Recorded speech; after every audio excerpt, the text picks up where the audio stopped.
Yes, perfect. All right. So yeah, so as Mariana said, I'm part of IIPP. I also work at the Swedish Government's Innovation Agency. So I suppose that's a bit like, the UK equivalent, or BASE or somewhere like that in the UK framework. And I'm going to talk about the missions we've been doing on the ground here. And this is heavily informed by Mariana's work. It's really well, IIPP's work generally, I guess. It's an attempt to put that into practice on the ground. So we're really looking at this balancing act that Mariana talks about so well, about the balance between things like Apollo and moon landings on one end of missions, and then this amazing essay by Richard Nelson from 1978, I think, written at almost the height of the Apollo mission, and excuse the 1970s language, but this talk of the ghetto and how that is actually much harder than getting to the moon. The moon is a technical challenge in a way, but fixing the ghetto, again in the language of the 70s, wasn't possible then, isn't possible now using current governance approaches. So we're trying to find totally different ways of doing this. And I'm going to whiz through a lot of slides, so forgive me, so we can get to the conversation. But our approach to missions from the start was then very much bottom up, kind of ground up, deliberately going down to the other end. And so we ran hundreds of workshops. Actually, we got to about 400 or 500 organizations, conversations, stuff on the ground. Now, these are stakeholders, not citizens, if you see what I mean. By citizens, I just mean people. And of course, they are people, but they're stakeholders in that they're running public transport agencies, or they're people that work at the equivalent of Camden, but in Sweden, or they're people that work for Volvo, or scooter startups, or community groups. So they're part of the infrastructure in the middle, if you like. And from that, we surfaced what the missions could be about. We did a hell of a lot of work then distilling these, what we call these system canvases, these huge scribbly bits of paper in the days when we could meet. We put them down the middle of the table and we said, you tell us where we need to intervene in the system here, one way or another, around mobility and around food, which are the areas we started looking at. We then did a lot of analysis of the system itself. Again, remember, we're in the UK equivalent here in Sweden. So we were looking at how does the whole system fit together? And we find, of course, there's huge gaps, what I call the air gap between national, regional and municipal policies, as in the Department for Transport doesn't talk to the transport planning on the ground in a city. Even though the city runs transport on the ground, the Department for Transport might be building large motorways into the middle of cities that are trying to get rid of cars. So this is massively not joined up. It's exactly the same in the UK, as you know. But when you're standing on a street in Camden, you are under the weight of Camden, the GLA, the Department for Transport and Planning simultaneously in exactly the same square meter. So we're reframing all of that stuff down around citizens. Again, we then pull that learning apart. Some patterns start emerging out of this. So for instance, you start looking at demand and supply side, like technology, as well as user behavior and citizen push around things, around food, around new types of mobility, whether it's scooters or shared bikes or electric cars or whatever it might be. So then we find our two kind of mission themes are framed in 4 different missions. Each of them can attack them from different angles, really. And I'll just talk about a couple of them. So mobility, we look at streets, and food, we're going to look at school food. But just to say, there are other things going on in terms of transforming our system, because we're in the game of system transformation here. So the street mission emerges then quite quickly from the papers, because those systems canvases, because streets are where basically most systems converge, if you think about it. They are where the city happens. I always argue there's a basic unit of cities. My background is a bit like Pooja's in this sense, urbanism and planning and so on. So we're looking at then the existing streetscapes here, because we built most of the streets in Sweden, and you've built most of your streets in Camden, more or less. So it's more like, how do you work with what's already there? And how do you use the streets as a lever to transform the entire pattern of life around a place to be healthy, sustainable, and full of life? The reason we do that is we've already got 40,000 kilometers of street already done. So if you add all of that up, that's like 600 square kilometers. If you held it in your hand, you can sort of imagine doing that. That's 6 times the size of Paris, and it's addressable, right? You can get at it because it's kind of governed. We've built more parking space than we have living space in Sweden. It probably would have done roughly the same in the UK as well. Be interested in the numbers on Camden, and it's about 25% of the urban space, one way or another. I mean, it's a huge chunk of land. and it's public space, but it's often not governed as such. So then we zoom in again and we get what we call the system in the room. So now we're drilling down to the next level down. And this is actually, you see pictures from mobility and food, a school food workshop on the right, a street one on the left. We're still working with stakeholders at this point. I'll get to real people in a minute. And here we're looking for kind of intervention points again and zooming into the streets. Okay, what would you do with streets? And what could you do with school food? There's a huge installed base. So the images that come out of those sessions, again, we're getting very clear images, sketches. We're not asking them to do analysis. We're saying, where would you make a mark? And you see lots of things here, like local business, small workshops. We need back streets that you can get small vehicles in for access, but you could power buildings like this. But a huge part of it comes down to how do you transform the street itself? So here we're unpacking what a street is. On the left-hand side, this is kind of current practice. If you give the street to the traffic department, you get traffic, basically. The clue is in the name. If you gave the street to gardeners, you get gardens, right? So what we're saying is we need to multiply the inputs into that thing called the street. The street is a complex system. It does millions of things, really. The last thing, really, it's actually about is traffic. Only in the last 2 or 3 generations have we let that become over-dominated by that kind of mode. Look at London from 1910, video of Camden from 1910, you see a much more bustling, intense street framed around conviviality and culture and commerce, those kinds of things. So we're trying to unlock what it can do, and that fan diagram then shows you can use the street to produce biodiversity, you can use the street to produce good health, you can use the street to produce social fabric. All of those things are things it can generate. So then in these workshops, we're doing a bit of speculative narrative stuff here. We sort of zoom ahead into the future a bit. And then, of course, we're looking at examples around the world, like Paris's 15-minute cities, Barcelona superblocks, and so on. But I'd say our ambition is actually greater because we're trying to do every street in Sweden again over time. We've got to start small with that.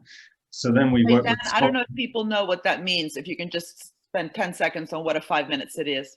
Oh, right. The 15-minute city is in the Paris strategy is around reframing all of your daily needs within 15 minutes biking and walking. So you should be able to get to your doctor, your place of work, get some culture, be able to meet people, shops, all of those things within 15 minutes cycling and walking. It's a pretty ambitious strategy for Paris. That involves literally taking 78,000 parking spaces away. So they're very specific about the issue here. And transforming streets a bit like this. You can critique it in lots of ways. Let's not get, I'm happy to talk about that later, but it's a very brave piece of work by the mayor of Paris, and to a huge credit. So driving it through. I'd say our issue is that it's a bit needs-based, it's a bit technical, whereas streets are also about desires, and we want to really let citizens lead this through, not just have a sort of a technocratic process. So what we've done is then sort of focus on what I call this 1-minute city, which is the street itself, and let the street design the street. So we found 4 streets in Stockholm to start with. All of these streets have schools on them, and the schools don't have much playing space, as you can see. These are inner city streets, totally dead, as you can also see. So this is in the city of 1.5 million people, but I defy you to find any people there in these streets. So we're trying to unlock what this street can do. So of course we work with the school kids and let them be the architects and designers here. It's their street effectively. Every street designs its own street. So if the street had an old folks home on it, you'd see 80-year-olds in this picture. If the street had student housing, you'd see student housing, and you see students rather drawing what's happening here. In this case, though, it's 6-year-olds and 7-year-olds who are actually brilliant designers. They're by far the most creative people around when it comes to this kind of thing. So they're then surfacing what's possible on their street, right? Now, we've done the same thing, just so you know, with the Prime Minister, exactly the same principles. That's the Prime Minister and the Health Minister, but frankly, 6-year-olds are better than he was at this kind of exercise. So this is what comes out of that: fake palms, swing sets, sand pits, fountains, seating space. You can imagine how good kids are here. And then we use architects and designers to basically tidy up and really translate those into real things afterwards. So this is now shifting from stakeholders to participants, where it's heavily led by the participants. Veronica, can you go on mute, please? So the participants themselves are leading now what happens here. So we then built this as a modular kit of parts, because how are we going to scale across 40,000 streets? Well, you have to get something a bit like... Ja nie wiem, czy to Winotek nie jest w ogóle jeszcze zamknięte przypadkiem. Veronica! No to możesz stać, no. You Oh can. my God. No bo jak tylko dla klientów, no to kto ci to, przepraszam, zweryfikuje? Claire, mute her. Jesus Christ. Okay. So we're trying to then make something scalable here. This is the balance of meanwhile and temporary, and then something that can evolve over time. So we work with ArchDes, the Centre for Architecture and Design, a bit like the Design Council, to build these modular things. So these can now stretch and scale. You could have 100 of these in a line, or you could have one parking space. And it's a bit inspired like a boardwalk. And they're built out of Swedish timber, out of wood, so they're circular, zero carbon, even climate positive. Wood is important for other reasons. You can pop them up in the street in a couple of hours, but you see they've got design quality to them. So it's not, they're designed actually to fit quite precisely. And then here you see the school kids playing on the street that they've designed. So the kids are deciding what these applications are. And then it's a balancing act with also we need bike parking and scooter parking and things like this. So this is also solving the scooter parking problem, which you will have in London any second now, by the way. So, but it enables water to flow down it. They're next to shops. We can test the interplay with cafes and so on. This is now in 3 cities. It's in Gothenburg and Helsingborg and Stockholm. We're testing it through the winter, different weather conditions. All of them, again, are extensible on this scalable thing. And you can kind of, if you see this video, you get a kind of a sense of what we're talking about here. Lots of greenery as a result, social spaces added, tons of extra bike parking, blah, blah, blah, blah, blah, blah. So this meanwhile thing is important because what we're trying to do is create a half step. This is the current street, which is bereft of all of that stuff I talked about. This enables you to sketch into the future. What would it mean to begin to transform this stuff in a way that's deliberately temporary, actually? And that's partly why we made them out of wood, because wood rots and it goes, you know, it goes off. And you want that because it means that's not going to be there forever. If you build it in concrete and steel, the temptation is to try and lock it down forever. And we want this thing to evolve, ultimately to become this kind of street where you can properly put down roots, you can design it really well. So they're going back. This enables what we call this half step move that participants, citizens can help design themselves. In the end, you can imagine greenhouses linked to schools, you can imagine social spaces, car sharing, all of these things. So it's part of that too. And it becomes a platform that you can repeatedly throw questions onto. It's like an ongoing process now of throwing endless innovation platforms onto it. So it can go parking place street, all the streets in Sweden. It'll take years, but still. So we work with Brian Eno, another IIPP kind of cohort here. Just 2 or 3 things. Think like a gardener, not like an architect, with all due respect to Pooja and other architects here. So design beginnings, not endings. So get something going, in other words, but make it easy for people to change and adapt. So use wood and plaster, not steel and concrete. And then design around the young and the old, and actually most people in between actually get a pretty good street out of that process. This has then been, we've used social movement tactics. We've really positioned it in the press carefully, and so it's been picked up globally in tons of ways here, and almost more than it deserves, I must admit. But still, and we're finding now that 75% of the people on their streets are positive about the changes, which is pretty amazing given we're taking parking space away, which is usually I get death threats for that kind of move. And in this case, we're getting 75% positive, 400% increase in activity from more diverse groups of people as well. Underneath that, we're working on a value model. So to Mariana's interest around how you value these things, we're looking at all of the possible types of value this could generate across multiple indices: learning, social fabric, physical activity, property, maintenance, health and well-being. All of this research exists. All of this little white text here is a research paper validated by endless amounts of scientific research and sociological research, but never brought together. I would say you never bring the biodiversity value alongside the social fabric, alongside the economic. And so we're working on a model for that, which will begin to unlock quite a lot of stuff. And how do you get the health service, for instance, investing in trees, if I put it that way? Seeing trees as health workers, which they are. How do you get them investing in that so that people don't end up in hospitals? So that is that. There's a lot of politics underneath this, as you guys well know. So I'm really inspired by Ron Finley's work in LA, turning vacant parking lots into tomato plants. Linda Tegg's work in Melbourne, and Nikita Oliver and Destiny Thomas host the Black Lives Matter protests in the streets across the world.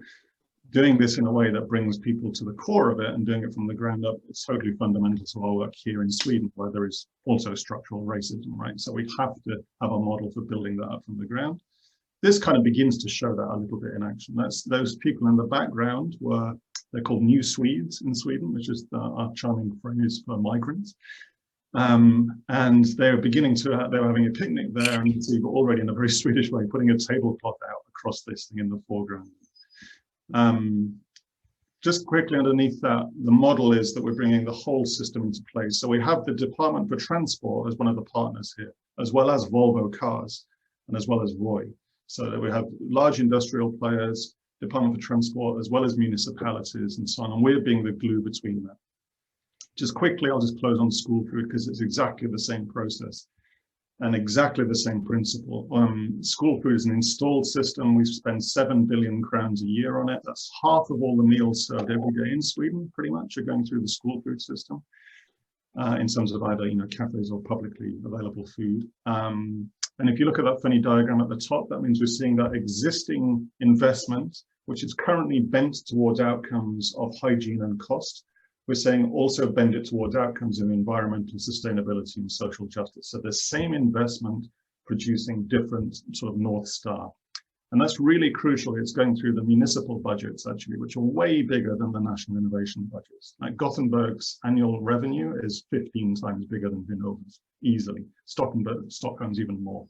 So we already spend, twice as much on school food than we do on innovation and R&D. So our budget potential is in the school food system. That's where we need to place the innovation. It's by far the biggest budget in town. So then we're looking at unlocking that. We've done, again, system maps, working through actors on the ground. I'm going to close now and just talk about, the work we've been then doing, unlocking a different sense of what school food can be about, working with students, building it around learning, building around local farms and so on.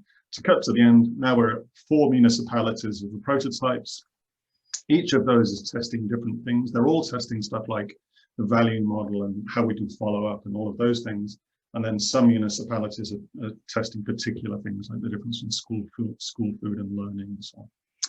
So that's that. And importantly, it's seeing food just like streets. They're not utilitarian engineering-led technocratic things. They're about culture, they're about everyday life. So they're also about how people come together. They're about art and technology. And this is why I use this quote from Bjork here. It's all about moving towards the future. There's tons of stuff going on around food innovation, everything from eco-feminist pixel farming robots through to completely new indigenous techniques brought back to life. The last point, messiness, hence this ongoing process here. So you can't do this fire and forget policy and then delivery thing anymore. It's got to be continually engaged, and you're wiggling towards the future, basically the North Star constantly pivoting. That's it. Sorry if I went over my 10 minutes.